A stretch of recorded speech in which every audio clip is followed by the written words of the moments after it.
స్తోత్రం. హల్లెలూయా. మంచిది. యోహాను సువార్త బైబిల్ గ్రంథంలో యోహాను సువార్త 4వ అధ్యాయం, యోహాను సువార్త 4వ అధ్యాయం 39వ వచనాన్ని చదువుదాం. యోహాను సువార్త 4వ అధ్యాయం 39వ వచనం. నేను చేసినవన్నీ నాతో చెప్పానని సాక్ష్యం ఇచ్చిన స్త్రీ యొక్క మాటలను బట్టి ఆ ఊరిలోని సమరయులలో అనేకులు ఆయన యందు విశ్వాసం ఉంచిరి.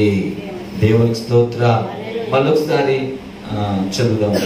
నేను చేసినవన్నీ నాతో చెప్పినని సాక్ష్యం ఇచ్చిన స్త్రీ యొక్క మాటను బట్టి ఆ ఊరిలోని సమరయులు ఆయన యొద్దకు వచ్చి అనేకులు ఆయన యందు, ఆ ఊరిలోని సమరయులలో అనేకులు ఆయన యందు విశ్వాసం ఉంచిరి.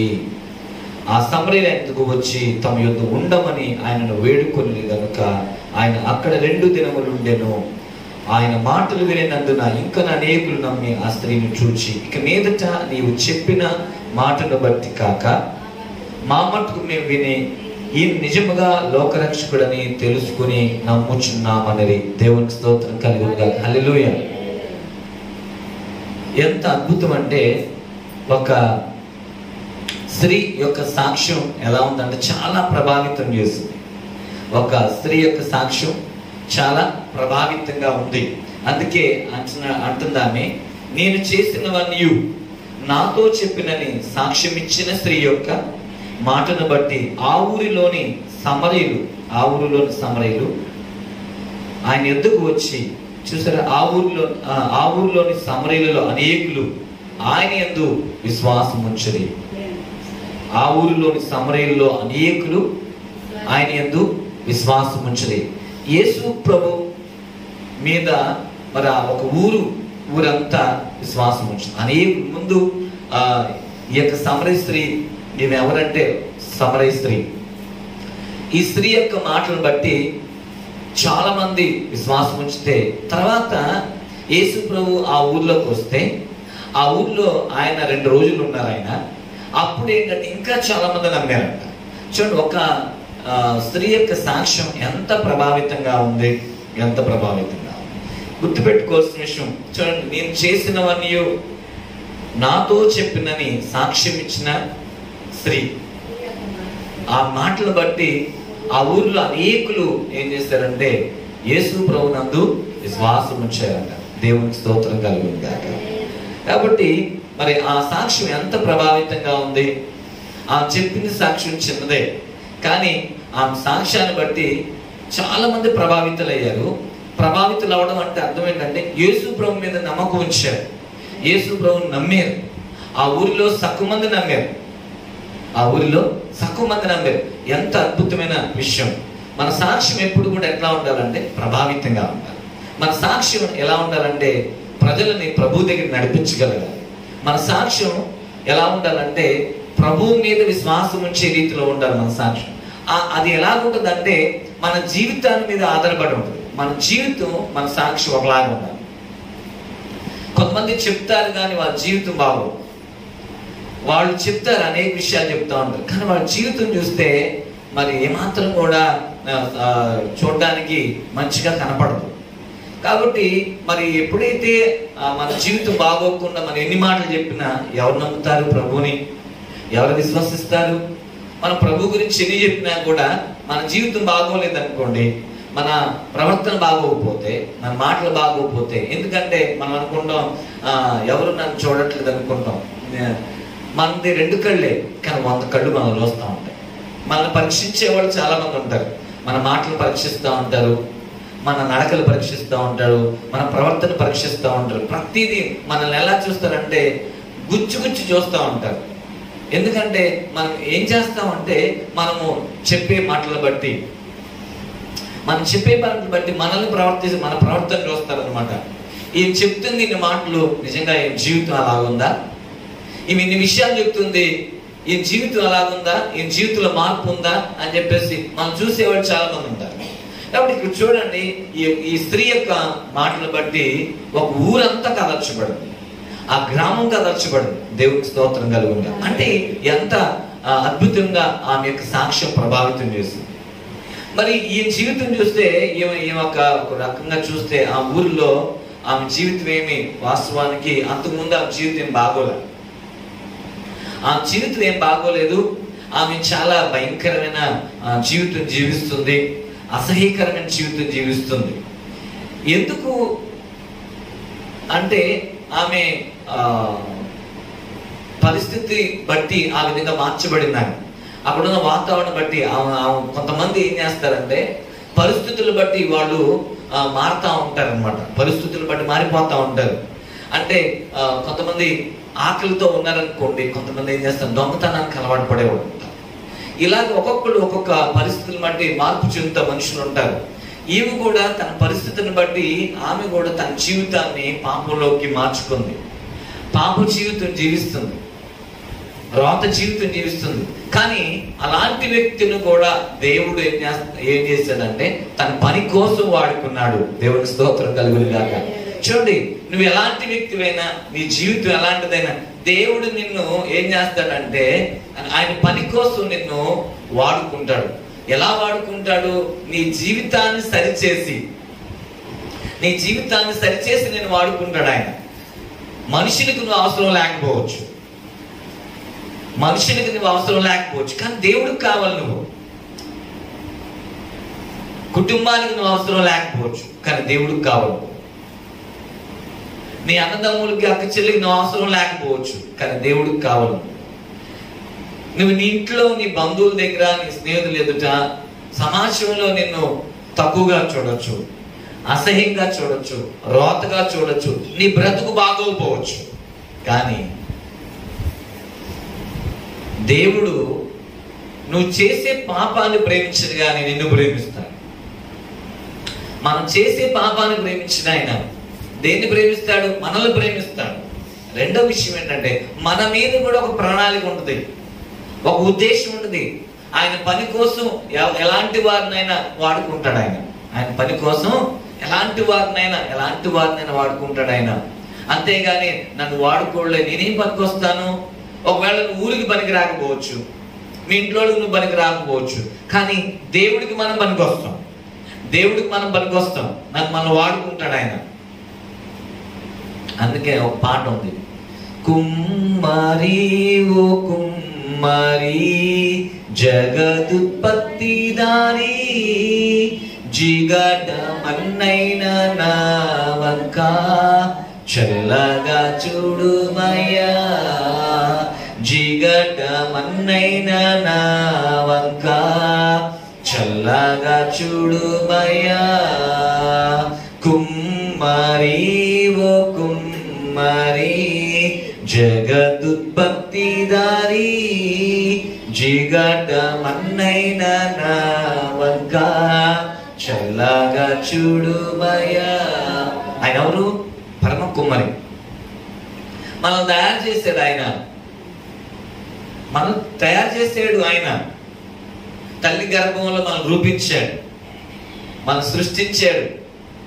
అందుకే అన్నాడు, నేను మట్టితో చేశాడు ఆయన, జిగట మన్నైనా నా ఒక చూడయ్యా అని ఒక భక్తుడు పాట రాస్తూ అడుగుతున్నాడు అన్నమాట.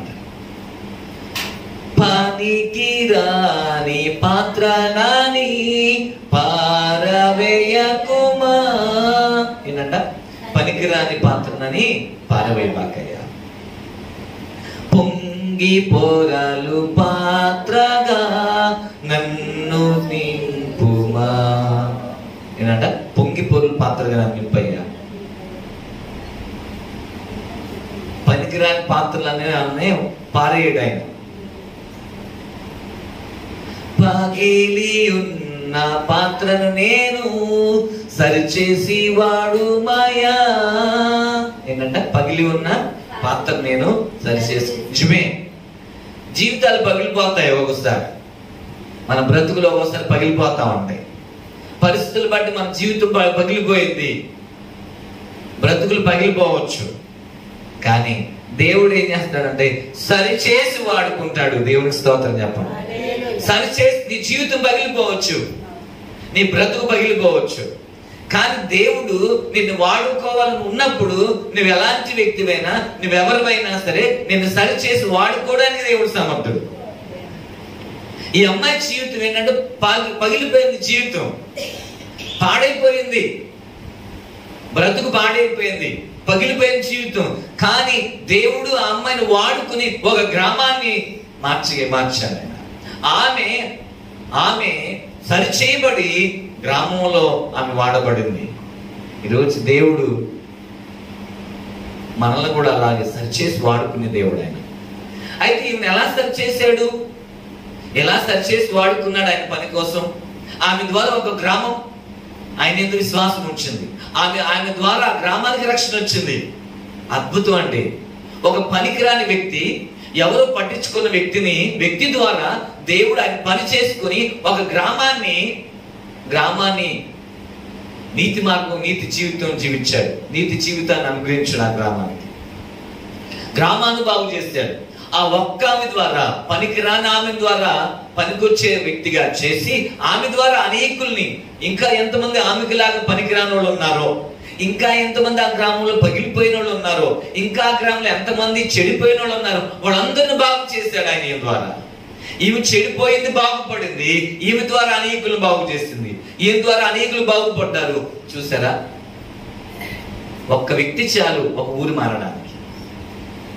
నువ్వు చాలు నీ గ్రామం మారడానికి, నువ్వు చాలు నీ కుటుంబం మారడానికి. కాబట్టి నువ్వేమవ్వాలి? సరిచేయబడాలి. దేవుడికి స్తోత్రం కలుగుతుంది. నిన్ను సరిచేయడానికి ఆయన ఎప్పుడు సిద్ధంగా ఉన్నాడు. కాబట్టి ఎలా సరిచేసి వాడుకున్నాడంటే, ముందుగా ఆయన చేసిన పని మొట్టమొదటిగా ఆయన ఆమెను దర్శించాడు. ఏం చేశాడంట? ఆమెను దర్శించాడండి. ఆమె దర్శించాడు. ఆమె మీద ఒక ఉద్దేశం, ప్రణాళిక ఉంది. అందుకని ఆమెను దర్శించాడు ఆయన. ఆమె వాడుకోవాలనుకున్నాడు. ఒక గ్రామాన్ని బాగు చేయాలనుకున్నాడు. ఆమెను ఎంచుకున్నాడు. ఆ గ్రామంలో ఆమె పనికి రానిదే, కానీ దేవుడికి పనికి వచ్చింది ఆమె. అందుకోసం ఏం చేశాడంటే ఆమె దగ్గరికి వచ్చాడు ఆయన. ఆమెను దర్శించాడు. చూడండి ఎలా దర్శించాడు అంటే, చూద్దాం ఒకసారి. యోహాను సువార్త 4వ అధ్యాయంలో 4వ అధ్యాయం చూస్తే 4వ వచనం, ఆయన సమరయ మార్గమున వెళ్ళవలసి వచ్చెను కనుక యాకోబు తన కుమారుడైన యోసేపుకి ఇచ్చిన భూమి దగ్గరనున్న సమరయలోని సుఖారాను ఒక ఊరికి వచ్చెను. అక్కడ యాకోబు బావి ఉండెను కనుక యేసు ప్రయాణము వలన అలసి ఉన్న రీతిని ఆ బావి యొద్ద కూర్చుండెను. అప్పటికి ఇంచుమించు 12 గంటలు ఆయన. సమరయ స్త్రీ ఒకటి నీళ్లు చేదుకొనుటకు అక్కడికి రాగా, యేసు నాకు దాహంకిమ్మున ఆమెను అడిగను. దేవునికి స్తోత్రం కలుగును గాక. హల్లెలూయా. యేసు ప్రభు వారు ఆమె కోసం ఎంత దూరం ప్రయాణం చేశారంటే, ఆయన యూదయా నుంచి గలిలయకి వెళ్ళాలి. యూదయా నుంచి గలిలయకి వెళ్ళాలి ఆయన. అయితే మధ్యలో ఏం తగులుందంటే సమరయ అనే పట్టణం తగులుంది. వాస్తవానికి సమరయ పట్టణం ఎవరు, ఆ యూదులు ఎవరు కూడా ఏం చేయాలంటే టచ్ చేయరు, దూరం చాలా చుట్టూరు వెళ్తారు. కానీ యేసు ప్రభు వారు ఆ పట్టణానికి, ఆయన ఆ పట్టణాన్ని, ఎందుకంటే సమరయ పట్టణం నుంచి వెళితే గలిలయకి వెళ్ళాలంటే చాలా దగ్గర.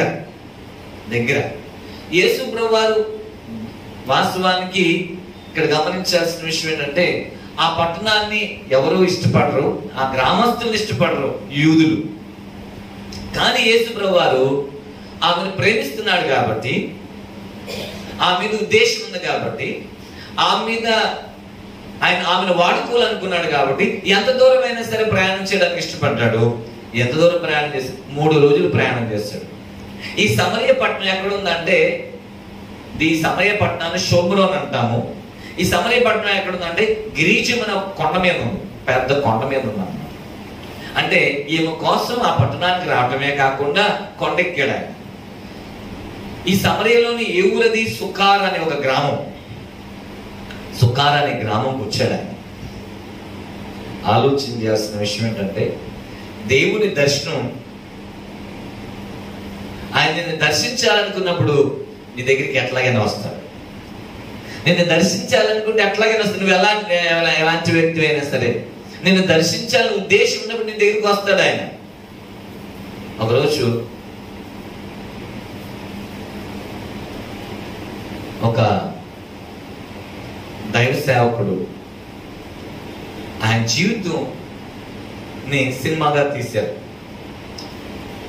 ఈరోజు వాళ్ళు దాదాపుగా 1000 సంఘాల పైన ఉంటాయి. హోసన్నా మినిస్ట్రీస్ అని, దాన్ని వ్యవస్థాపకులు ఎవరంటే ఏసన్న గారు. ఈ దైవజనుడు బాల్యం అంతా చాలా భయంకరంగా ఉండేది. వీళ్ళది నెల్లూరు పట్టణం.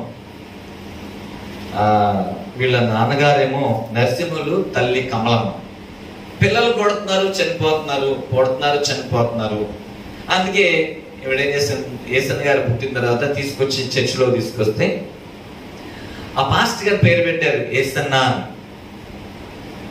చూడండి, అయితే చిన్నతనం నుంచి చాలా ముద్దుగా ఉండేవాడు ఆయన. 5వ తరగతి చదవడానికి ఒక్కొక్క రోజు ఒక్కొక్క తరగతి ఒక్కొక్క స్కూల్లో చదివాడంట ఆయన. ఒక్కొక్క తరగతి 5వ తరగతి చదవడానికి 5 స్కూల్ మారాడు ఆయన.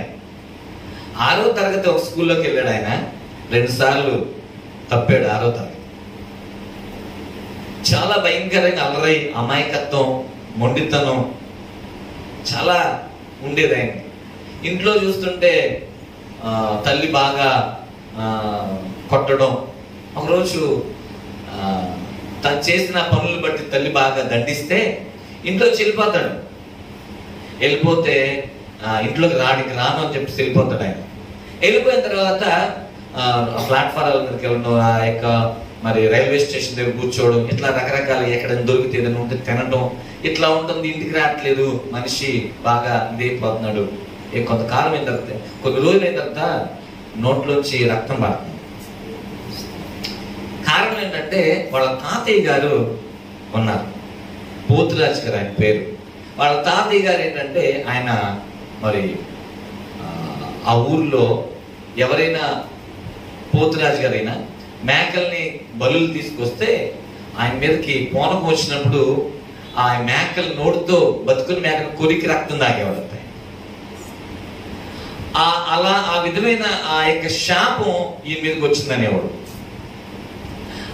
అందరూ ఆ ఊర్లో, అరే వాళ్ళ తాత రక్తం తాగితే ఇప్పుడు మనవడు కక్కుతున్నాడు రా అనేవాడు. అంత భయంకరమైన స్థితి అనమాట ఏసన్ గారు. ఆ విధంగా రక్తం కక్కేస్తున్నాడు ఆయన.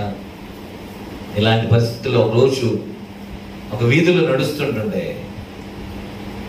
ఆకాశం నుండి పెద్ద వెలుగు ఏసన్ గారి మీద పడింది. దేవుడికి స్తోత్రం, హల్లెలూయా. ఆ వెలుగులో ప్రభు దర్శించాడు, మాట్లాడాడు ఆయన. చూడండి ఆయన ఒకలాంటి, ఆయనకున్న జబ్బు తగ్గిపోయింది. గబగబా అక్కడ ఆ ఇంట్లో ఆరాధన జరుగుతుంటే ఆ ఇంట్లోకి వెళ్ళి కూర్చుంటాడు ఆయన. పాస్టర్ గారు మాట్లాడి ఇవి ఎక్కడోయ్యా ఏంటి అని అడుగుతారు. ఇంకా ప్రతి వారం ఆ ఇంట్లో ప్రార్థన జరిగినప్పుడల్లా వస్తున్నాడు, ప్రార్థన చేయించుకున్నాడు. ఇట్లాగా ప్రభు నమ్మాడు ఆయన, మార్మన్స్ పొందాడు, బాప్తిస్మం తీసుకున్నాడు. దేవుడు మాట్లాడాడు సేవకుని ద్వారా. అట్లాగే ఆయనే స్వయంగా స్వరం ద్వారా మాట్లాడాడు ఏసన్ గారితో. సేవకి వెళ్ళాడు.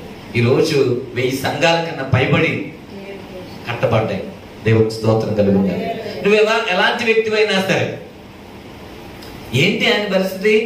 చిన్నప్పుడు చదువులేదు సరిగ్గా. ఎన్ని దేశాలు వెళ్ళాడు ఆయన. ఇంగ్లీష్ మాట్లాడతాడు ఆయన బ్రహ్మాండంగా. ఎన్నో దేశాలు తిరిగాడు.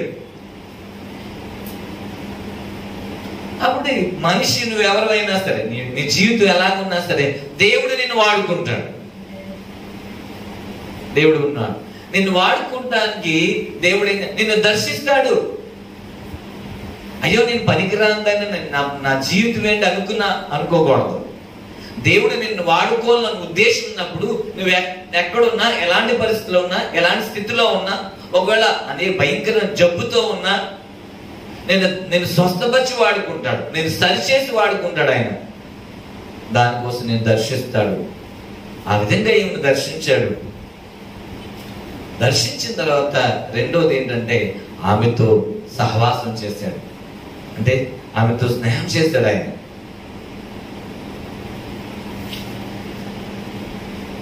ఎట్లాగా ఆమెతో మాట్లాడుతున్నాడు. అమ్మా నాకు దాహం వేస్తుంది, మంచినీళ్ళు ఇస్తావా? చూడండి ఒకసారి ఇక్కడ ఈ 4వ అధ్యాయం 7వ వచనం. సమరీ స్త్రీ ఒక నీళ్లు చేదుకుంటే అక్కడ రాగా యేసు నాకు దాహం తుమ్మని ఆమెను అడుగును. ఆయన శిష్యులు ఆహారం కొనుటకు ఊర్లోకి వెళ్ళిపోయారు. ఇక్కడ ఆలోచన చేయాలి, ఈ సమరయ స్త్రీతో అసలు వాస్తవానికి ఎవరు మాట్లాడరు. ఈమె నీళ్లు చేరుకోవడానికి ఎన్ని గంటలకు వచ్చిందంటే 12 గంటలకు వచ్చింది. ఇంచుమించుగా 12 గంటలైంది. 12 గంటలకి వాస్తవానికి నీళ్లు ఇది ఈ బావి ఎక్కడుంది? ఊరి బయట ఉంది. ఈ బావి ఎక్కడ ఉందంటే ఊరి బయట ఉంది. ఇప్పుడు ఎవరైనా ఒక ఆడమ్మాయి ఊరి బయట నీళ్లు పట్టుకుని ఒక్కతే రారుగా, 2-3 గుంపులుగా వచ్చి నీళ్లు పట్టుకుని వెళ్తారు. ఉదయమైనా రావాలంటే సాయంత్రం. కానీ ఒక్కతే మధ్యాహ్నం వస్తుందంటే అర్థం ఏంటి? వెలేసారేమని. ఎవరు సహవాసం చేయట్లా, వెలివేయబడింది, ఎవరు మాట్లాడట్లేదు. అందుకే అందరితో పట్టుకోవడానికి, అందరితో కలిసి పట్టుకోవడానికి లేదు, అందరితో కలిసి నీళ్లు చేదుకోవడానికి లేదేమో. అందుకే ఒంటరిగా వస్తుంది. కొంతమంది అందరూ ఉన్న ఒంటరి అయిపోయేవాళ్ళు ఉంటారు. అలాగ అందరూ ఉంటారు, కానీ ఒంటరి బ్రతకాల్సి వస్తుంది కొంతమంది జీవితంలో. వెలివేయబడతాం. కొంతమంది మనుషులు సొంతోళ్ళు వెలివేస్తూ ఉంటారు. పరిస్థితులను బట్టి మనం వెలివేయబడవచ్చు, నువ్వు వెలివేయబడవచ్చు, కానీ దేవుడు నిన్ను మాత్రం వెలివేయడు. దేవుడు నీతో సహవాసం చేస్తాడు, దేవుడు నీతో ఉంటాడు, ఆయన నీతో స్నేహం చేస్తాడు. ఒకవేళ మనుషులు నీతో మాట్లాడకపోవచ్చు, మనుషులు నీతో సహవాసం చేయకపోవచ్చు, మనుషులు నిన్ను వెలివేయచ్చు. కొన్ని కుటుంబాల్లో పిల్లలు తప్పు చేస్తారు. తప్పు చేసి వివాహం చేసుకుంటే తల్లిదండ్రులు ఏం చేస్తారంటే వెలేసేస్తారు. ఇంక వాళ్ళతో మాట్లాడరు, ఇంకా మాట్లాడరు, ఇష్టం లేని పెళ్లి చేసుకున్నారని. ఇంక వాళ్ళు ఇంటికి రానివ్వరు. ఏంటంటే కులం అడ్డొస్తుంది, వాళ్ళకి జాతి అడ్డొస్తుంది. అందుకనే మా వాళ్ళు కాదు, లేదా ఇంకా ఇంకా చెప్పాలంటే ఆర్థిక పరిస్థితి అడ్డొస్తుంది. ఇలాంటి పరిస్థితులు ఏం చేస్తారంటే వాళ్ళని వెలేస్తారు. చదువు లేదని వెలివేసే వాళ్ళు ఉంటారు, తక్కువగా చూస్తారు, హేనంగా చూస్తారు. చదువు లేదని, డబ్బు లేదని, అందం లేదని, ఇలా చాలా మంది ఏం చేస్తారంటే మనుషుని వెలివేసే వాళ్ళు ఉంటారు. సరే, మనుషుని వెలివేసిన దేవుడు నిన్ను వెలివేయడు, చేసింది తప్పే. అయితే దేవుడు నీ తప్పుని ప్రేమించింది కానీ నిన్ను ప్రేమిస్తాడు. హల్లెలూయా. ఎందుకు నీతో సహవాసం చేస్తున్నాడో తెలుసా? నీ తప్పుని సరిచేసి నిన్ను వాడుకోవడానికి. నీ తప్పుని సరిచేసి నిన్ను వాడుకోవడానికి ఆయన ఎప్పుడు నీతో సహవాసం చేస్తాడు. అయ్యో నేను ఒంటరిదాన్ని, అయ్యో నా పరిస్థితి ఎలాగా అని ఆలోచించకూడదు. నువ్వు వ్యక్తి ఒంటరిగా ఉండొచ్చు, నువ్వు ఎవరైనా అవచ్చు. ప్రభు తప్పకుండా నేను ఏం చేస్తాడంటే సరిచేసి వాడుకుంటాడు. మనుషులు వెలివేసిన దేవుడు వెలివేయడు. ఆయన అంటాడు, నేను విడువను ఎడబాయని అంటాడు ఆయన. మనుషులు వదిలేయచ్చు, కానీ మనుషులు వదిలేసిన ప్రభు వదిలేయడు. ప్రభుది ఎప్పుడు నీతో ఉంటాడు, ఆయన నీకు సహవాసం చేస్తాడు, నీకు స్నేహం చేస్తాడు. ఆయన ఈరోజు ఆలోచన చేయాలి, నీ జీవితాన్ని దేవుడు ఆశీర్వదించడానికి సిద్ధంగా ఉన్నాడు. నిన్ను వాడుకోవాలని చూసిన దేవుడు ఆయన. అందుకే నిన్ను దర్శిస్తాడు, నీతో సహవాసం చేస్తాడు, నీతో మాట్లాడతాడు. ఆయన స్వరం ద్వారా మాట్లాడతాడు, కళ ద్వారా మాట్లాడతాడు, సేవకు ద్వారా మాట్లాడతాడు, ఆయన వాక్యం ద్వారా మాట్లాడతాడు. ఆయన నీతో మాట్లాడే దేవుడు ఆయన.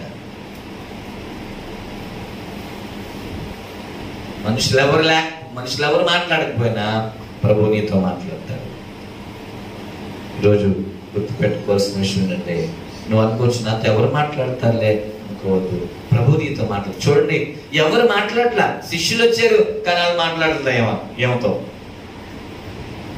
శిష్యులు మళ్ళీ వస్తారు, నేను మాట్లాడుతూ ఉంటే వస్తారు, కానీ సైలెంట్ అయిపోతారుగా, ఆమెతో మాట్లాడరు. తెలుసు వాళ్ళకి ఆమె సమరయ స్త్రీ అని, అయినా సరే ఆమెతో మాట్లాడరు. కానీ ప్రభు అట్లా కాదు.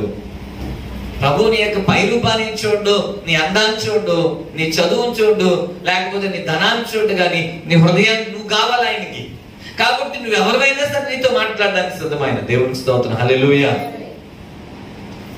నీకు ఈజెస్ అని చెప్పేసి మంచి దైవజనుడు ఆయన. కాళ్ళు చేతులు రెండూ లేవు, 2 కాళ్ళు లేవు, 2 చేతులు లేవు. చిన్నప్పుడు పుట్టిన తర్వాత డాక్టర్లు అందరూ అనవసరం, పిల్లోడు కాళ్ళు లేవు, చేతులు లేవు, అనవసరం అని చెప్పేసి పాడేడు పెట్టరని చాలా మంది చెప్తే తల్లి ఒప్పుకోలే. అలాగే పెంచింది. 2 చేతులు 2 కాళ్ళు లేవండి ఆయన. అట్లాగే పెంచింది. పెద్దోడయ్యాడు, స్కూల్కి వెళ్ళాడు. స్కూల్లో చాలా హేళన చేశారు. కాళ్ళు లేవని, చేతులు లేవని హేళన చేశారు. చాలా ఏడిపించారు. అని అలాగే ఉండి పట్టుదలతో ఏం చేశాడంటే అన్ని నేర్చుకున్నాడు. ఈత కొట్టడం నేర్చుకున్నాడు, తనకి తాను స్నానం చేస్తాడు, బ్రష్ చేస్తాడు, అన్ని పనులు చేసుకుంటాడు. ఇంకా చెప్పాలంటే ప్రభువుని నమ్మాడు, దేవునితో సహవాసం చేస్తాడు. మనుషులు ఎవరు సహవాసం చేయకపోయినా, స్కూల్లో ఎవరు అతనితో మాట్లాడకపోయినా, ఎవరు అతనితో స్నేహం చేయకపోయినా ప్రభు స్నేహం చేస్తాడు. ఆయన ప్రభు మాట్లాడాడు, ప్రభు దర్శించాడు, రక్షింపబడ్డాడు, మారు మనసు పొందాడు, దేవుని బిడ్డగా మారాడు. చివరికి ఏమైంది తెలుసు? కొన్ని వేల మందికి ఆదర్శంగా నిలబడ్డాడు. దేవునికి స్తోత్రం, హల్లెలూయా. ఆయన వాక్యం చెప్తుంటే కొన్ని వేల మంది వచ్చేవాడు, కొన్ని లక్షల మంది. ఇప్పటికీ ఖాళీ లేదు ఆయనకి, అంత బిజీగా ఉంటాడు. పెళ్ళేది, పిల్లలు పుట్టారు. ఆయన ఎవరు చేసుకుంటారు అనుకున్నారు? ఒక ఆమె ఇష్టపడి పెళ్లి చేసుకుంది, 3 పిల్లలు పుట్టారు. అద్భుతం చూడండి. కాళ్ళు లేవు, చేతులు లేవు, దేవుడు ఆయనతో సహవాసం చేశాడు. స్కూల్లో చిన్నప్పుడు స్కూల్ అందరూ వెళ్ళేసారు, ఎవరు మాట్లాడలే, అతనితో హేళన చేశారు, అసహించుకున్నారు. వీడితో ఏం మాట్లాడతాం, వీడితో ఏం స్నేహం చేస్తాం. కానీ ప్రభు దర్శించాడు. ఈ రోజు అతను ఖాళీ ఉండదు. ఎన్నో స్కూల్స్ వాళ్ళు, కాలేజీ వాళ్ళు పిలుస్తారు ఆయన్ని, మా వాక్యం చెప్పండి. అట్లా కొన్ని మోటివేషన్స్ మాటలు, బలపరిచే పిల్లల్ని ధైర్యపరిచే మాటలు చెప్పండి అని చెప్పేసి పిలుస్తారు ఆయన్ని. ఆయన చెప్తా ఉంటే కొన్ని వేల మంది పిల్లలు, కొన్ని వందల మంది పిల్లలు వింటా ఉంటారు, ఏడుస్తారు కొంతమంది ఆయన చెప్తుంటే. దేవుడు అట్లా వాడుకున్నాడు అతన్ని. ఆలోచన చేయండి. నువ్వు అనుకోవచ్చు, అయ్యో నేనేం పనికి వస్తాను, నాతో ఎవరు మాట్లాడలేదు అనుకోకూడదు. దేవుడు నిన్ను వాడుకుంటాడు, నేను సరిచేసి వాడుకుంటాడు. దానికోసం నేను దర్శిస్తాడు, నీతో సహవాసం చేస్తాడు. మూడోదిగా ఏం చేస్తాడంటే తన శక్తిని కనపరుస్తాడు. ఆయన నీకు తన శక్తిని కనపరుస్తాడు. ఎందుకంటే ఆయన ఎవరో నీకు తెలియాలిగా, ఆయన ఎలాంటి వాడు తెలియాలిగా. ఇప్పుడు చూడండి, ఈమెకి ఆయన శక్తిని కనపరిచాడు. కనపరిచాడండి. చూడండి ఒకసారి ఇక్కడ ఆలోచిద్దాం, చదువుదాం 4వ అధ్యాయం.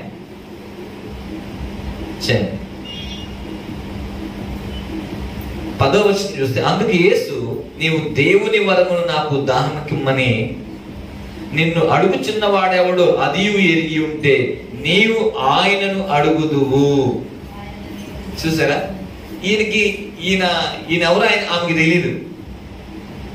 యేసు ప్రభు ఎవరో ఆమెకు తెలియదు. ఏమన్నాడు, ఈయన వచ్చాడు, అమ్మ కొంచెం దాహం వేస్తుంది, మంచినీళ్ళు ఇస్తావా అంటే ఆమె అంటుంది, సమరీ స్త్రీ ఒకటి నీళ్లు చేతుకొని అక్కడికి రాగా, యేసు నాకు దాహం ఎక్కుమని ఆమెను అడిగను. ఆయన శిష్యులు ఆహారము కొనుటకు ఊర్లోనికి వెళ్ళి ఉండేది. ఆ సమరీ స్త్రీ, యూదుడివైన నీవు సమరీ స్త్రీ నన్ను దాహం ఎక్కమని ఎలాగ అడుగుచున్నావని ఆయనతో చెప్పాను. యేసు ప్రభు ఎవరంటే యూదుడు, ఈమె ఎవరు సమరయుల. సహజంగా చెప్పాక సమరయులతో యూదులు ఎప్పుడు కూడా మాట్లాడరు, ఎందుకంటే సమరయులను అసహించుకుంటారు.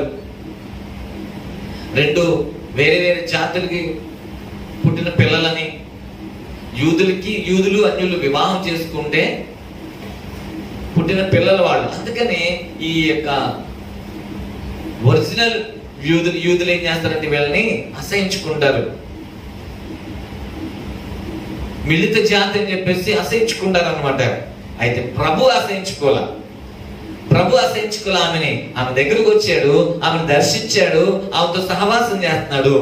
మూడోదిగా ఆయన శక్తి అంటే తెలియజేస్తున్నాడు. ఈమె తెలియట్లా ఆయన ఎవరో. అందుకే ఇక్కడ చూడండి ఏమంటుందంటే, అందుకు యేసు, నీవు దేవుని వరమును దాహం కిమ్మని నిన్ను అడుగుచున్న వాడెవడో అది ఎరిగి ఉంటే నీవు ఆయన అడుగుదువు, ఆయన నీకు జీవజలమిచ్చునని ఆమెతో చెప్పాను. అప్పుడు ఆ స్త్రీ, అయ్యా ఈ బావి లోతైంది, చేదుకున్నట్టుకు నీకేమీ లేదే, ఆ జీవజలం ఎలాగ నీకు దొరుకును? తానును తన కుమారుడు పశువులు ఈ బావి నీళ్లు త్రాగి మాకిచ్చిన మన తండ్రి అని యాకోబు కంటే నువ్వు గొప్పోడువా? చూసారా ఏమంటుందా ఆమె? నువ్వు యాకోబు కంటే గొప్పోడువయ్యా? యాకోబు ఎవరు? ఇస్సాకు యొక్క కుమారుడు. మరి యాకోబు గొప్పతనం ఏంటంటే యాకోబు దేవుని స్థలంలో పోరాడి గెలిచాడు. అక్కడ దేవదూత అంటాడు, ఏమంటాడు, నువ్వు మనుషులతోను దేవునితో పోరాడి గెలిచావంటాడు. అందుకేమంటాడు, నువ్వు యాకోబు కంటే అంత అంత ఆయన మగస్థితి కలిగినోడు యాకోబు, ఆయన కన్నా గొప్పడు నువ్వు. అప్పుడు ఇక్కడ ఏమనుంది చూసారా, చూడండి. తాను తనకు 13వ వచనం, అందుకు యేసు, ఈ నీళ్లు త్రాగు ప్రతివాడును మరలా దప్పుకొను, నేనిచ్చి నీళ్లు త్రాగు వాడు ఎప్పుడును దప్పికొనడు. దేవుని స్తోత్రం, హల్లెలూయా. యాకోబు గారు యొక్క బావి నీళ్లు తాగితే మళ్ళీ దాహం వేస్తుంది, కానీ నేనిచ్చే నీళ్ళు ఉంటాయే అవి ఎప్పటికీ కూడా నీవేమవు దప్పికొనవు. ఏనాడు దప్పికొనవు నువ్వు అంటున్నాడు ఆయన. ఏంటి ఆయనలో ఉన్న గొప్పతనం? యాకోబు ఏమేమగలడు? మంచినీళ్ళు ఇచ్చాడు ఆ బావి ద్వారా, కానీ ప్రభు ఏమిస్తాడంటే నిత్య జీవాన్ని ఇస్తాడు. హల్లెలూయా. యాకోబు ఈ లోకంలో బ్రతకడానికి నీళ్లు మాత్రమే ఇచ్చాడు. యేసు ప్రభు యాకోబు కన్నా గొప్పవాడు. ఎందుకంటే నువ్వు ఈ లోకంలో బ్రతకడమే కాదు, పరలోకంలో కూడా నువ్వు బ్రతకగలుగుతావు. దేవునికి స్తోత్రం కలుగు. నిత్య జీవాన్ని నీకు అనుగ్రహించే దేవుడు ఆయన. అందుకే అంటాడు, నేనిచ్చే నీళ్లు ఎలా ఉంటాయి తెలుసా? నిత్య జీవనకు ఊరేడు నీటి బొక్కగా ఉంటాయి. నీటి బొక్క అంటే ఏంటి? ఎప్పుడు వాడుతానే ఉంటుంది నీటి బొక్కలు. అక్కడ నీళ్లు తరగవు. ఒకవేళ బావి నీళ్ళైనా ఎండాకాలం వస్తే కొన్ని బావులు ఎండిపోతా ఉంటాయేమో, కానీ ఈయనిచ్చే నీళ్ళంట ఎప్పుడే అయిపోవంట. ఎప్పుడు మనలో ఏమవుతా ఊరతా ఉంటాయంట. అంటే ఎప్పుడు నువ్వు జీవిస్తావు, మరణం లేని జీవితాన్ని ఇవ్వగలుగుతాడు. దేవునికి స్తోత్రం, హల్లెలూయా. యాకోబు నీళ్ళ ద్వారా చచ్చిపోతాడు మనిషి ఏమో, కానీ ప్రభు ఇచ్చే నీళ్ళ ద్వారా మనిషి చావుడు బ్రతుకుతాడంట. అది ఎటువంటి నీళ్ళు ఇస్తాడంటే రక్షణ అనే నీళ్ళు ఇస్తాడు ఆయన. హల్లెలూయా. రక్షణ అనే నీళ్ళు ఇస్తాడు. అందుకే నువ్వు ఎప్పుడు ఏమవుతావు? బ్రతుకుతావు. అందుకనే యెహోవా తమకు దేవుడుగా గల జనులు ధన్యులు. నీకొక నిరీక్షణ ఉంది, నీకొక ఆశ ఉంది. నీకొక నిరీక్షణ ఏంటి? ఒకవేళ నువ్వు మరణించిన ప్రభువు వచ్చిన తర్వాత నిన్ను లేపుతాడు ఆయన, నిన్ను బ్రతికించి ఆయన రాజ్యంలో తీసుకెళ్తాడు. ఇంకా అక్కడ మరణం లేదు, మరణం లేదు లోకంలో తీసుకెళ్తాడు. అటువంటి గొప్పవాడు ఆయన. అందుకే తెలియక ఏమంటుందంటే, నువ్వు యాకోబు కన్నా గొప్పవాడువా? యాకోబు ఏమి ఇచ్చాడు? నీళ్ళు ఇచ్చాడు, బావి నీళ్ళు. ఆ నీళ్ళు ఏమో తాగితే మళ్ళీ దాహం వేస్తుంది, కానీ అన్నాడు, నేను ఇచ్చే నీళ్లు నువ్వు తాగితే మళ్ళీ నీకేమవదు? దప్పిగా ఉండవు.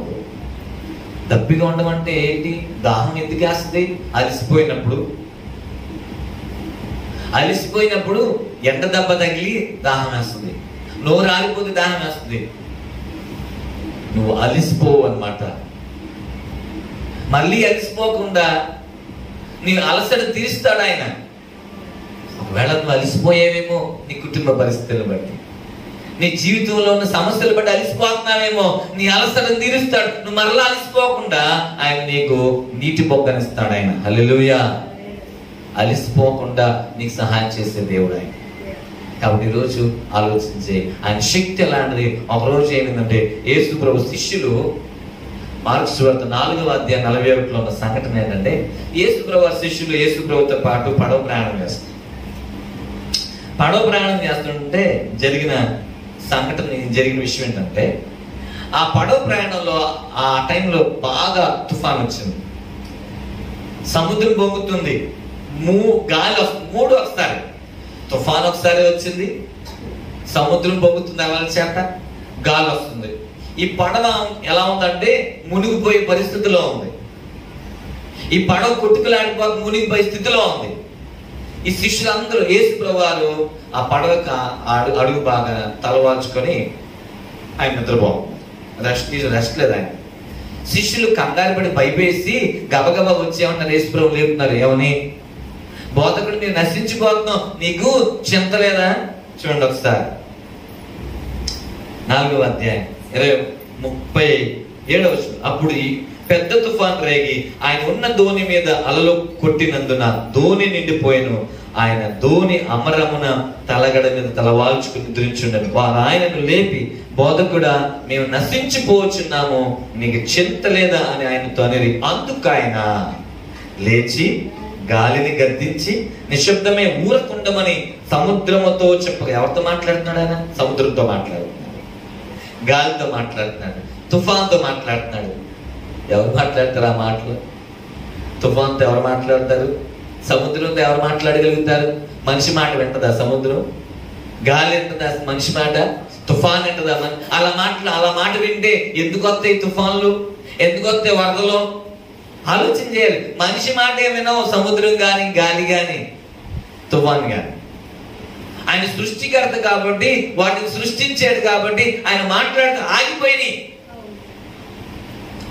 శిష్యుడికి కూడా అర్థం కాక చూడండి, అప్పుడు ఆయన ఆ సముద్రంతో చెప్పగా గాలి అని మిక్కిలి నిమ్మళమైన. అప్పుడు ఆయన, మీరెందుకు భయపడుచున్నారు, మీరింకను నమ్మిక లేక ఉన్నారని ఆయన వారితో వారు మిక్కిలి భయపడి, ఈయన ఎవరో ఏమన్నారు వీళ్ళు?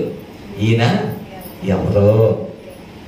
గాలియు, చూసారా ఏమన్నా? గాలియు సముద్రము ఈయనకి లోబడుచుంది.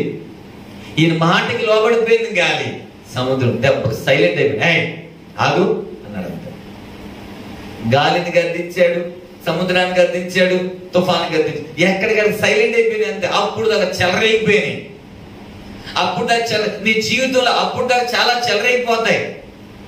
శ్రమలు ఒకేసారి చెలరేగుతాయి, శోధనలు ఒకేసారి చెలరేగుతాయి, వ్యాధులు ఒకేసారి చెలరేగుతాయి. కానీ ఆయన ఒక్కసారి గద్దిస్తాడు అంతే, అన్ని సైలెంట్ అయిపోతాయి. హల్లెలూయా. ఆయన ఎవరో నువ్వు తెలుసుకోగలిగితే, ఆయన శక్తి తెలుసుకోగలిగితే తప్పకుండా ఏం చేస్తావు తెలుసా? ఆ శక్తిని ఆశ్రయిస్తాం మనం. ఈ శక్తి తెలియక వీళ్ళు ఏం చేస్తారు? కంగారు పోయి లేచిపోయి, బోధకుడు మేము నశించిపోతున్నాం, మమ్మల్ని బ్రతికించన్నట్టుగా మాట్లాడుతూ, నీకు చెప్తలేదా, నువ్వేం పట్టినట్టుగా ఉన్నావేంటి? చాలా సందర్భాలు మనమే, దేవుడు అసలు నన్ను ఏం పట్టించుకోవట్లా, ఎన్ని బాధలు వస్తున్నాయి, నన్ను చూడట్లేదు, ఎంత ప్రార్థన చేస్తున్నాను నేను, నన్ను అసలు పట్టించుకోవట్లేదు అనుకుంటాం మనం. ఆయన లేచేదంటే ఒక్క మాటతో చాలు, వచ్చినవన్నీ ఒకేసారి నిమ్మళమైపోతాయి. హల్లెలూయా. చూడండి, నిమ్మళమైపోయినాయి అంతే, ఇంకేం లేదు. అప్పుడు ఇలా అన్నారు, ఈయన ఎవరో? అప్పుడు దాకా అర్థం కాల. ఇది మామూలు ఆయనేమో అనుకున్నారు, కానీ ఆయన శక్తి కనపరిచేపాటికి అలా ఆశ్చర్యపోతున్నారు.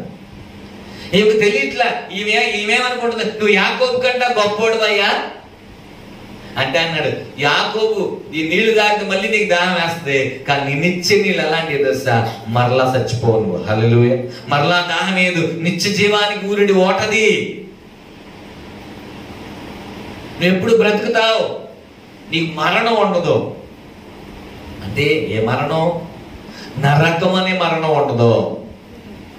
శరీర పరంగా శరీర చావు వచ్చిందేమో కానీ ఆత్మగా నువ్వు మరణించవు. ఆత్మగా మరణించేది రెండో మరణం, అంటే నరకానికి వెళ్ళవు, నిత్యము జీవించే లోకంలో ఉంటావు. కాబట్టి అట్లాంటి నిత్య జీవానికి దేవుడు వారసులుగా చేస్తాడు ఆయన. అది తెలిసింది, అప్పుడు దానికి తెలియకుండా ఏదేదో మాట్లాడేసింది ఆమె. అందుకే అంటుంది, యాకోబు కన్నా గొప్పోడు నువ్వు, యాకోబు మగసిరి కలిగినోడు, దేవునితో పోరాడి గెలిచాడు ఆయన, నువ్వు ఆయన కన్నా గొప్పోడు అంటే. యాకోబు నీళ్లు తాగి బావి నీళ్ళు తాగితే మళ్ళీ దాహం వస్తుంది, కానీ నేను ఇచ్చే నీళ్ళు తాగితే ఎప్పటికీ తప్పుకోనమ్మా. దేవుడికి స్తోత్రం కలిగి ఉండాలి. కాబట్టి ఈరోజు మనం ఆలోచించాల్సిన విషయం అట్లాంటి గొప్పోడు. 4వ విషయం ఏంటంటే, ఏం చేస్తుంది? పాపాన్ని ఒప్పుకునేందుకు చేస్తాడు. ఆయన చేసిన పనులు ఏంటంటే, ఒకటేమో ఆయన దర్శించాడు ఈమె సరిచేయడానికి, రెండవది ఆమెతో సహవాసం చేశాడు, ఎవరు మాట్లాడకపోయినా ఆయన మాట్లాడాడు. అంటరానిగా చూశారు ఆమెని అందరూ, కానీ ఆయన అలా చూడలేదు. ఆమెతో మాట్లాడడం ప్రారంభించాడు, ఆమెతో మాట్లాడుతున్నాడు. మూడవది ఆయన శక్తి ఏంటో తెలియచేశాడు. అప్పుడు ఆమె చేసిన పని ఏంటో తెలుసండి? ఆమె చేయవలసిన పని చేసిన పని ఏంటంటే, ఆమె చేసిన పని ఏంటో తెలుసా? పాపాన్ని ఒప్పుకుంది. హల్లెలూయా. పాపాన్ని ఒప్పుకుంది. పాపాన్ని ఒప్పింప చేస్తాడు ఆయన. ఈయన అంటాడు, ఈమె అడుగుద్ది, అయ్యా ఆ నీళ్లు నాకు కావాలి, నేను మాటి మాటికి ఇక్కడ రాకుండా ఆ నీళ్లు తోడుకోలేకపోతున్నాను, ఎంత దూరం రాకుండా ఆ నీళ్ళు ఏదో ఉన్నాయంటున్నావు కదా, నాకు దాహం వేయకుండా ఆ నీళ్లు నాకు ఇవ్వంటే, ఆ రక్షణ నీకు కావాలంటే, ఆ నీళ్లు నీకు కావాలంటే ఒక పని చేయాలి. వెళ్ళి నీ భర్తను తీసుకురా, నీ పెనిమిటిని తీసుకురా అంటే అప్పుడు ఆమంటుంది, అయ్యా నాకు పెనిమిటి లేడు అని చెప్పేసి. భర్త లేడు నాకు. అప్పుడు ఆయన, నువ్వు సత్యమే చెప్పావు, నిజం చెప్పింది, ఒప్పుకుంది, భర్త లేడు నాకు. అయితే ఇంకొకటి చెప్పలా, పాపం కొంతమంది ఒప్పుకుంటారు, మొత్తం ఒప్పుకోరు, కొన్ని దాచుకుంటా ఉంటారు. దాచుకుంటే ఎట్లాగా? ఒప్పుకోవాలి కదా. ఏం దాచుకుంది అది బయట పెట్టాడు ఆయన. నువ్వు దాచుకుంటూ దాగుద్దా, దేవుడు బయట పెడతాడు దాన్ని. ఏం దాచుకుంది? పెళ్లి కాకుండానే నేను వేరే అతనితో ఉంటున్నానయ్యా అనేది దాచుకుంది. అప్పుడు ఆయన చెప్పేశాడు, నీకు 5 భర్తలు ఉన్నారు, ఇప్పుడున్నాయని నీ భర్త కాడు అనేసాడు. అంతే. చూడండి ఒకసారి ఇక్కడ ఏమంటున్నాడంటే, చూద్దాం. ఆ స్త్రీ ఆయన చూచి, అయ్యా నేను తప్పికొన్నట్లు చేదుకుడికి ఎంత దూరం రాకున్నట్లు ఈ నీళ్లు నాకు దయచేయమని అడుగుగా, యేసు నువ్వు వెళ్ళి నీ పెనిమిటిని పిలుచుకొని ఇక్కడికి రమ్మని ఆమెతో చెప్పాను. ఆ స్త్రీ నాకు పెనిమిటి లేడనగా యేసు ఆమెతో, నాకు పెనిమిటి లేడని నువ్వు చెప్పిన మాట సరియే, నీకు 5 పెనిమిట్లు ఉండరు, ఇప్పుడు ఉన్నవాడు నీ పెనిమిటి కాడు, సత్యమే చెప్తావని.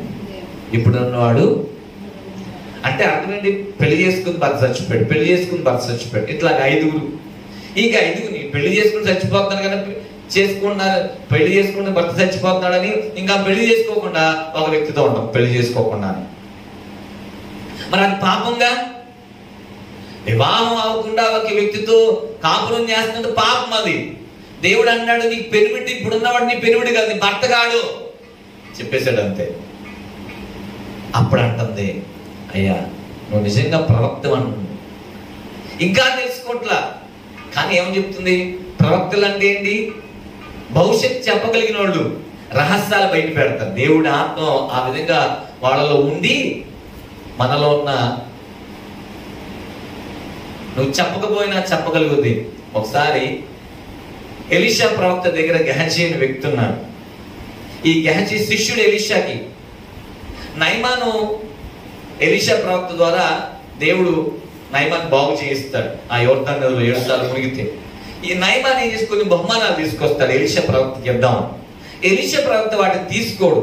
ఇది సమయం కాదు వెండి బంగారాలు తీసుకోవడానికి, నువ్వు తీసుకెళ్ళిపో అంటే దాన్ని ఏం చేస్తా, ఈ గెహజీ ఏం చేస్తాడంటే వెనక్కి వెళ్ళి మళ్ళీ, అయ్యా ఇప్పుడే వేరే నుంచి కొంతమంది వచ్చారు, ఆ బంగారం ఏదో తీసుకొచ్చి నాకు ఇవ్వండి అంటే సరే అని ఇస్తాడు. అది రహస్యంగా తీసుకొచ్చి బయట పెట్టిస్తాడు. అనుకున్నాడు ఈ గెహజీ, మా గురువు గారు చూడలేదుగా నేను చేసిన పని, ఆయనకు తెలియదు కదా నేను రహస్యంగా చేసేదిగా అనుకున్నాడు ఆయన. కానీ ఈ యొక్క ఎలీషా గారు చెప్పిన మాట చూస్తే చాలా చిరమేస్తుంది. చూడండి 2వ రాజుల గ్రంథం 5వ అధ్యాయంలో ఏమని ఉంటుందంటే, 2వ రాజుల గ్రంథం 5వ అధ్యాయం 20వ వచనం. అంత దైవజనుడు ఎలీషాకు సేవకుడు గెహజీ సిరియా వాడిని నయమాన్ని తీసుకుని వచ్చిన వాటిని అంగీకరించుకు నా యజమానుకు మనసు లేకపోయిన గాని యెహోవా జీవంతో నేను పరిగెత్తుకుని పోయి అతను కలుసుకుని అతని యొద్ద ఏదైనా తీసుకుందని అనుకుని నయమాను కలుసుకున్నట్టుగా పోచుండగా నయమాను తన వెనక నుండి పరుగు వచ్చిన వారిని చూచి తన రథం మీద నుండి దిగి వారిని ఎదుర్కొని క్షేమమా అని అడిగిన. అందుకు అతడు క్షేమమే అని చెప్పి, నా యజమానుడు నా చేత వర్తమానం పంపి ప్రవక్తల శిష్యులు 2 యవ్వనులు ఎఫ్రాయిం మన్యం నుండి నా ఎదుగు ఇప్పుడే వచ్చి గనుక నీవు వారి కొరకు 2 మణుగుల వెండి 2 దుస్తులు బట్టలను దయచేయమని సెలవిచ్చినాడని. అందుకు నయమాను నీకు అనుకూలమైన రెట్టింపు వెండి తీసుకొనమని బతిమాలి 2 సంచులలో 4 మణుగుల వెండి కట్టి 2 దుస్తులు బట్టలిచ్చి తన పనివారి ఇద్దరి మీద వాటిని వేయగా వారు గెహజీ ముందర వాటిని మోసుకొని పోయి మెట్ల దగ్గరకు వారు రాగానే వారి ఎదురు నుండి గెహజీ వాటిని తీసుకుని ఇంటిలో దాచి వారికి సెలవేయగా వాళ్ళు వెళ్ళిపోయారు. అతడు లోపలికి పోయి తన యజమాని ముందర నిలవగా, అప్పుడు చూడండి ఎలీషా వారిని చూచి, గెహజీ నువ్వు వెచ్చటి నుండి వచ్చితివని అడిగినందుకు వాడు, నీ దాసుడే నేను ఎచ్చటికి పోలేదే అని అబద్ధం చెప్పేస్తాడు.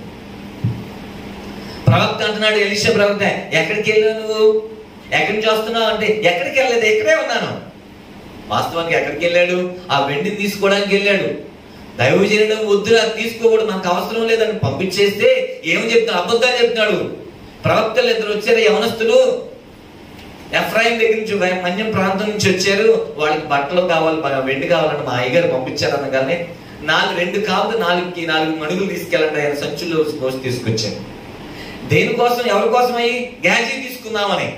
కానీ వెంటనే తెలియదేమనుకున్నాడు ఈ గ్యాజీ, అయ్యా ఎక్కడికి వెళ్ళింది, ఇక్కడే ఉన్నానంటే ఈ ఎలీషా ప్రవక్త అన్న మాట చూడండి ఏమన్నాడు తెలుసా?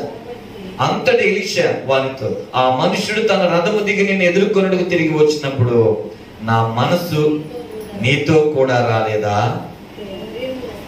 చూసారా ఏమొచ్చిందంట? మనసు వచ్చింది. అంటే ఇతను మనసులో చూస్తున్నాడు అతన్ని, ఇతను ఎక్కడికి వెళ్తున్నాడు, ఏం చేస్తున్నాడు అని ఆలోచించే ప్రవక్తలు అలాంటి వాళ్ళు. కాబట్టి ఈమె ఏమనుకుంటుంది, ఇదిగో నువ్వు ప్రవక్త, ఎందుకంటే చెప్పేస్తాడు, రహస్య పాపాలు చెప్పేస్తాడు. మనం రహస్యంగా చేసిన పనులు మనుషులు తెలియకపోవచ్చు, రహస్యంగా ఏదైనా ఎన్నో పనులు చేయొచ్చు, రహస్యంగా చేయకూడదు చేయొచ్చు. నీ రహస్య పాపాలని దేవుడికి తెలుసు. కొంతమంది ఇద్దరు భార్యాభర్తలు ఏం చేస్తారంటే, భార్యాభర్తలు ఇద్దరు ఫేస్బుక్ అన్నది ఉంటది, దాంట్లో వేరే వాళ్ళు ఫోటో పెట్టి మాట్లాడవచ్చు అవతల వ్యక్తితో. అయితే భార్యాభర్తలు ఇద్దరు ఏం చేస్తారంటే, భర్త భార్య ఇద్దరు కూడా ఫేస్బుక్ లో మాట్లాడుకుంటారు. భర్త మాట్లాడుతున్నాడు, భార్య మాట్లాడుతుంది.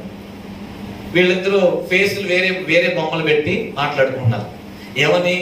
నేను నా భార్యను వదిలేస్తాను, నేను నిన్ను పెళ్లి చేసుకుంటానని. భార్య ఏమంటున్నా, నా భర్తను వదిలేస్తాను, నిన్ను పెళ్లి చేసుకుంటాను. ఇద్దరు చూసుకోలే, ఆమె ఎవరో ఇతనికి తెలియదు, ఇతను ఎవరో ఆమెకు తెలియదు. ఒకరోజు కలుసుకుందాం అనుకుంటారు. కలుసుకుందాం చూస్తే ఎవరు కనబడతారు తెలుసా? ఆయన భర్త, ఏం భర్త, ఈమె భార్య. కలుసుకున్నప్పుడు అర్థమైంది, ఇప్పుడు వరకు ఇంతకాలం ఫేస్బుక్ లో మాట్లాడి నా భార్యతోనేనా, భార్యతోనే అంటున్నాడు, నేను నా భార్యను వదిలేసి నేను పెళ్లి చేసుకుంటానని. ఆలోచించాను.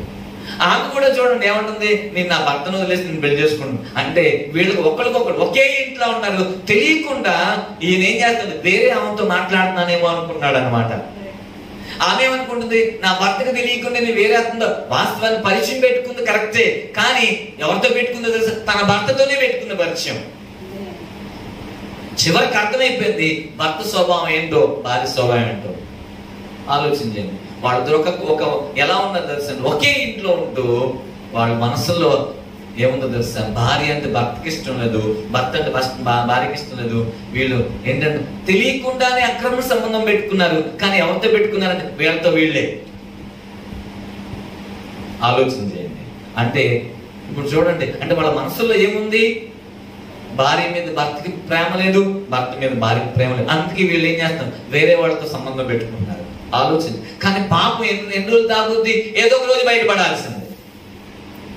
ఆలోచన చేయాలి, గుర్తుపెట్టుకోండి.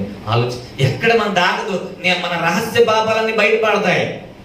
మనం దాక్కోవాలని దాచుకోలేం, మనం ఏదో రోజు బయటపడతాయి. జాగ్రత్త. అక్కడ ఇవి దాచుకుందామని కానీ చెప్పలా. ఏం చెప్తుంది? పెనిమిటి లేడని చెప్పింది, కానీ ఇప్పుడున్న అతను పెనిమిడి కాదయ్యా అని చెప్పలా. కానీ ప్రభు చెప్పేశాడు, ఇప్పుడున్న అతన్ని పెనిమిడి కాదన్నాడు. అంతే. దెబ్బ గుండు పగిలిపోయింది. అంటుంది, నిజంగా నువ్వు ప్రవక్తవయ్యా. చివరిగా ఆలోచించాలి, పాపాన్ని ఒప్పుకొని విడిచిపెట్టాలి. 4వదిగా పాపం ఒప్పుకున్న తర్వాత చేయవలసిన పని ఏంటంటే ఆత్మతో ఆరాధన చేయాలి. దేవుడు ఆత్మ అన్నాడు కనుక ఆయన ఎలా ఆరాధించాలో చెప్తున్నాడు. ఆయన ఏం చెప్తున్నాడు? ఆయన పాపం ఒప్పుకున్న తర్వాత దేవుణ్ణి నువ్వు ఎలా ఆరాధించాలో తెలుసా? ఆత్మతో ఆరాధించాలి దేవుణ్ణి. నువ్వు దేవుని బిడ్డగా మారినప్పుడు, పాపం ఒప్పుకుంటే దేవుని బిడ్డగా మారుతావు. దేవుని బిడ్డగా మారిన తర్వాత నువ్వు ఎలా ఆరాధించాలి? ఆయన్ని ఆత్మతో ఆరాధించాలి. దేవుడు ఆత్మే ఉన్నాడు కనుక ఆయన ఆత్మతో సత్యంతో ఆరాధన. ఇవేమంటుందంటే చూడండి, ఏమేమంటుందంటే చూద్దాం. 20 వచనం, మా పితరులు ఈ పర్వతమందు ఆరాధించింది గాని ఆరాధింపవలసిన స్థలం యెరూషలేము ఉన్నదని మీరు చెప్తారని ఆయనతో అనగా యేసు ఆమెతో ఎట్లైనా, అమ్మా ఒక కాలం వచ్చినది, ఆ కాలమందు ఈ పర్వతం మీదనైనను యెరూషలేములోనైనను మీరు తండ్రిని ఆరాధింపరు. నా మాట నమ్మము. మీరు మీకు తెలియని దాన్ని ఆరాధించున్నారు, మేము మాకు తెలిసిన దాన్ని ఆరాధించున్నాము. రక్షణ యూదుల నుండి కలుగుచుంది. అయితే యథార్థంగా ఆరాధించువారు ఆత్మతోను సత్యముతోను తండ్రిని ఆరాధించు కాలము వచ్చుచున్నది, ఇప్పుడు వచ్చి ఉన్నది. దేవునికి స్తోత్రం, హల్లెలూయా. దేవుణ్ణి ఆరాధించాలంటే ఎలా ఆరాధించాలంట? ఆత్మతోను సత్యంతో ఆరాధన. ఆత్మ లేకుండా నువ్వు ఆరాధిస్తే ప్రయోజనం ఏంటి? ఆత్మ లేకుండా పాట పాడితే ఉపయోగం ఏంటి? దేవుని ఆత్మ లేకుండా నీ హృదయంలో పాపం ఉంచుకొని, నీ హృదయంలో చెడు మనసు ఉంచుకొని, నీ హృదయంలో చెడు తలంపులు ఉంచుకొని పాట పాడితే ఏం సంతోషం దేవునికి? నీలో సత్యం లేదు. బైబిల్ అంటుంది దేవుణ్ణి ఆరాధించేటప్పుడు ఆత్మ ఉండాలి, సత్యం ఉండాలి. ఆత్మతో సత్యంతో దేవుణ్ణి ఎందుకంటే దేవుడు ఆత్మై ఉన్న దేవుడు. దేవుడు ఒక మనిషి కాదు. ఆయన ఎలాంటి ఆత్మదేవుడు. ఆయన ఆత్మైన దేవుడు. అందుకే సర్వంతరామి ఎక్కడైనా ఉంటాడు ఆయన. నువ్వు ఎక్కడున్నా ఉంటాడు ఆయన నీ దగ్గర. నువ్వు ఏ ఊర్లో ఉంటాడు, నువ్వు ఏ ప్రాంతంలో ఉన్నా ఉంటాడు ఆయన. నువ్వు ఎక్కడైనా ప్రార్థన చేయొచ్చు ఆయనతో, ఎక్కడైనా ఆయనతో మాట్లాడొచ్చు, ఎక్కడైనా ఏ ప్రదేశంలో ఆయనతో సహవాసం చేయొచ్చు. ఆయన ఆత్మైన దేవుడు ఆయన. కాబట్టి నువ్వు ఆయన ఎలా ఆరాధించాలి? ఆత్మతోనే ఆరాధించాలి, శరీరంతో కాదు ఆరాధించాలి. నీ మనస్సుతోను, నీ మనసారా ఆయన ఆరాధించగలగాలి. నీ హృదయంలో ఆయన ఆత్మ ఉండాలి. హృదయంలో ద్వేషము, అసూయ, హృదయంలో పాపం ఉంచుకుని దేవుణ్ణి ఆరాధిస్తే ఆ ఆరాధన దేవునికి ఏం సంతోషమా?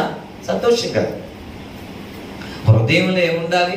దేవుని ఆత్మ ఉండాలి, సత్యమే ఉండాలి.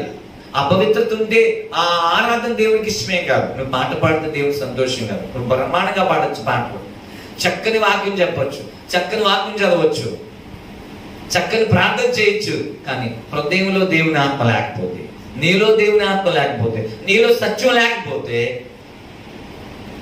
కొంతమంది ఉట్టిగా అబద్ధాలు ఆడుతూ ఉంటారు. మాట్లాడితే అబద్ధాలు ఆడతారు. ఒళ్ళంతా అబద్ధాలే, నోటి నిండా అబద్ధాలే, హృదయం నిండా అబద్ధాలే. ఇలాంటి అబద్ధం ఆడుతూ నువ్వు పాట పాడితే నీ పాట దేవుడికి ఇష్టమా? దేవుడు అంగీకరిస్తాడు ఈ పాటని, సంతోషించడు ఆయన. కానీ దేవుణ్ణి ఆరాధించడానికి నువ్వు ఆత్మతో సత్యంతో ఆయన్ని ఆరాధించాలి. అదే చెప్తున్నాడు ఆయన. దేవుడు ఆత్మ ఉన్న దేవుడు ఆయన ఆత్మతో సత్యంతో ఆరాధించగలిగారు. కాబట్టి ఈరోజు మనం ఆలోచించాలి. ఎప్పుడైతే ఈ మాట చెప్తే ఆమె అంటుంది, అయ్యా మెస్సయ్య వచ్చి మాకు అన్ని చెప్తాడని తెలుసు అంటే, అప్పుడు అంటుంది, చూడండి ఏమంటుంది సీమ, ఆ స్త్రీ ఆయనతో క్రీస్తు అనబడిన మెస్సయ్య వచ్చిన నేను ఎరుగుదును, ఆయన వచ్చినప్పుడు మాకు సమస్తమును తెలియచేయనని చెప్పగా, యేసు నీతో మాట్లాడుతున్న నేనే ఆయన ఆమెతో చెప్పిన. హల్లెలూయా. ఆమె ఏమంటుంది? క్రీస్తు అనబడిన మెస్సయ్య వచ్చి ఇవన్నీ మాకు చెప్తాడు, రక్షణ గురించి మాకు చెప్తాడని తెలుసయ్యా అంటే, అప్పుడు అంటుంది ఆయన ఎవరో కాదు, నేనే. ఎదురుగా పెట్టుకుంది, అప్పుడు దాకా కనిపెట్టలేకపోయింది. ఎప్పుడైతే నేనే అన్నాడో ఆమె చేసిన పని ఏంటి తెలుసా? ప్రభుని ఎప్పుడైతే చూసిందో అప్పుడు ఆ గుడ్డిదానిలాగానే ఉంది. ప్రభువుని చూడనంతసేపు గుడ్డోళ్లే. నీ కనులు తెరవబడి ప్రభువుని చూడగలిగితే నువ్వు చేసే పని ఏంటో తెలుసా? నువ్వు చేసిన పని ఏంటో తెలుసా? నువ్వు చేసిన పని వెంటనే ఎప్పుడైతే ఆ విషయం తెలుస్తుందో వెంటనే ఆమె చేతిలో ఉన్న కొండ ఉంది, ఆ నీళ్ళని కొండను వదిలిపెట్టేస్తుంది. అక్కడ వదిలిపెట్టి ఊళ్ళోకి వెళ్ళిపోయింది. చూద్దాం ఒకసారి. ఆ స్త్రీ, ఇంతలో ఆయన శిష్యులు వచ్చి ఆయన స్త్రీతో చూచి ఆశ్చర్యపడరు. కానీ నీకేమి కావాలని ఆమెతో ఎందుకు మాట్లాడుచున్నావని ఎవడును ఆమెను అడగలేదు. ఆ స్త్రీ తన కొండ విడిచిపెట్టి ఊరిలోకి వెళ్ళి, మీరు వచ్చి నేను చేసిన వాళ్ళు నాతో చెప్పిన మనిషిని చూడండి, ఆయన క్రీస్తు కాడా అని ఆ ఊరి వారితో చెప్పగా, ఏం చేసిందంట? కొండ నీళ్లు అవసరం ఆమెకి, ఆ నీళ్ళు వదిలిపెట్టేసింది. ఇంకా నాకు కాదు, అసలైంది నాకు అవసరం, ఇంకా నీళ్లు కాదు నాకు కావాలి. ఎందుకంటే అసలైన వాడు నాకు దొరికాడు, నాకు రక్షకుడు దొరికాడు, ఇంక ఇతను ఎందుకు? వదిలిపెట్టేసింది. ఇంకా పాపాన్ని వదిలిపెట్టేసింది, అతను వదిలిపెట్టేసింది, ఊళ్ళోకి వెళ్ళిపోయింది, జీవితం మార్చుకుంది. చేసే పని ఏంటి తెలుసా? చూడండి 39వ వచనంలో, నేను చేసినవన్నీ నాతో చెప్పినని సాక్ష్యం ఇచ్చిన స్త్రీ యొక్క మాటలను బట్టి ఆ ఊరిలోని సమరయంలో అనేకులు ఆయన యందు విశ్వాసం ఉంచింది. హల్లెలూయా. చూడండి ఎలా విశ్వాసం ఇచ్చి ఉంటారు. ఏమి చూస్తే మంచిది కాదు, ఏ మాట ఎలా నమ్ముతారు? జీవితం మారకపోతే నమ్ముతారా? మారింది. ఎంతసేపు నీ జీవితం మారడం? ఒక గంట చాలు, ఒక రోజు చాలు, నిమిషాలు చాలు నీ జీవితం మారాలంటే. మార్చుకునే మనసు నీకు ఉండాలి. మార్చడానికి వస్తాడు ఆయన నీ దగ్గరికి. నువ్వు మారి చేయవలసిన పని ఏంటి తెలుసా? పరిగెత్తాలి, పరుగులు తీయాలి దేవుని కోసం. కొండ విడిచి పరిగెత్తిన ఊర్లోకి పరిగెత్తి సాక్ష్యం చెప్తుంది అంతే. ఆ సాక్ష్యమని అనేకులు ప్రభువుని యందు విశ్వాసం ఉంచారు. ఈరోజు ఆలోచించే, నువ్వు పరుగులు తీస్తున్నావా? ప్రభు గురించి సాక్ష్యం చెప్తున్నావా? నీ సాక్ష్యం ప్రభావితంగా ఉంటుందా? ఆ ప్రభావితమైన సాక్ష్యం ఎంతమంది కుటుంబాలు మార్చింది? ఆమెకు లాంటి జీవితాలు, ఎంతో మంది జీవితాలు బాగుపడ్డాయి. ఆ ఊరు కదల్చబడింది. నీ కుటుంబం కదల్చబడుతుందా? ప్రభావితంగా ఉంటుందా నీ జీవితాన్ని బట్టి? ఆ జీవితం మారిపోయింది. ఇప్పుడు ఒకప్పుడు పగిలిపోయిన జీవితమే, పనికిరాని జీవితమే, పాప జీవితమే. మనుషులైతే ఆమెను వెలేశారు, మనుషులైతే అసహించుకున్నారు, మనుషులైతే ఆమెను సహవాసం చేయడానికి ఇష్టపడలా. కానీ నా ప్రభు ఆమెతో మాట్లాడడానికి ఇష్టపడ్డాడు. ఆమెను దర్శించాడు, ఆమె దగ్గరికి వెళ్ళాడు, ఆమెతో మాట్లాడాడు, ఆయన శక్తిని చూపించాడు, ఆయన ఎవరో తెలియచేశాడు, ఆమె జీవితాన్ని మార్చాడు. పాపం ఒప్పుకు ఎప్పుడైతే ఆయన దర్శనం వచ్చిందో పాపం ఒప్పుకుందాన్ని, పాపాన్ని విడిచిపెట్టింది, ఊర్లోకి వెళ్ళింది, సువార్త చేసింది. ఈరోజు నువ్వు కూడా నీ కొండను విడిచిపెట్టే. కొండ అంటే ఎలాంటి తెలుసా?